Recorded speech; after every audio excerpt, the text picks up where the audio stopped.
সমস্যা। এই রোদের মধ্যে বাজারে গেলাম, ওই বাজার থেকে আসলাম।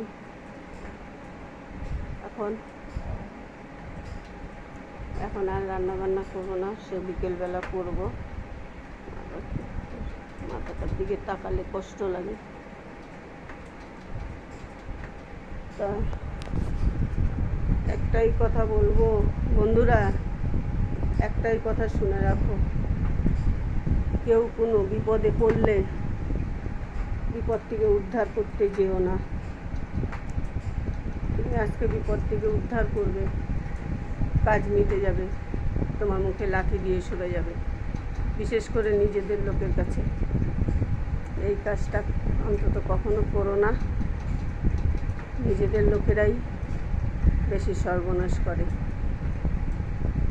বিপদে তুমি দাঁড়াবে, তোমার মতন লোক হয় না যে বিপদ কেটে যাবে তখন মুখে লাথি মারবে। তার থেকে আগের থেকে সাইড হয়ে যাও, কোনো বিপদে দাঁড়িও না, তাহলে জীবনে ভালোভাবে শান্তি মতন থাকতে পারবে। আমি আজকে করে আমার এই পরিস্থিতি হলো।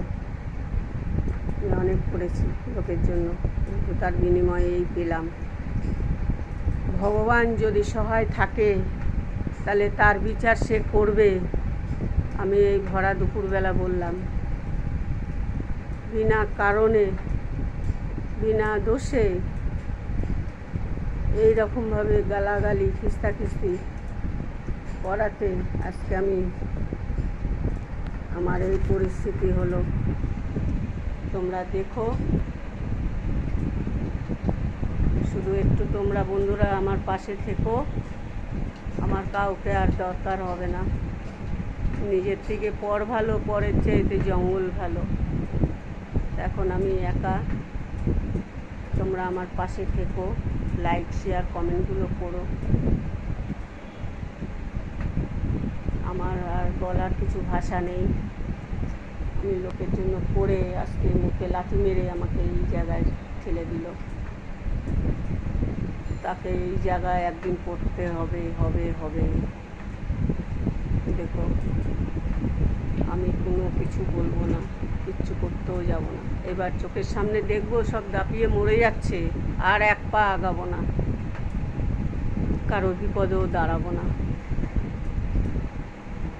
আর বন্ধুরা, তোমরা কেউ বিশেষ করে নিজেদের লোকের পাশে কখনো বিপদের সময় দাঁড়াবে না। যখন তার বিপদ কেটে যাবে তখন তোমায় আর চিনবে না, লাথি মেরে সব সরিয়ে দেবে। এটা মাথায় রেখো। আজকে আমি এই ভুক্তভোগী হলাম সারা জীবনের মতন।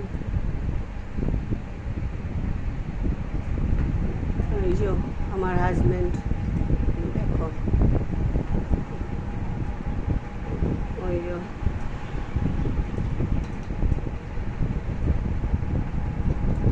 যে ওপরে ফটো লাগানো রয়েছে, দেখো।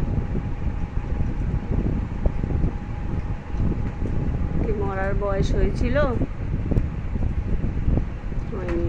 অনেক দুঃখে অনেক কষ্টে সে আজকে চলে গেল। মনে খুব আঘাত ছিল।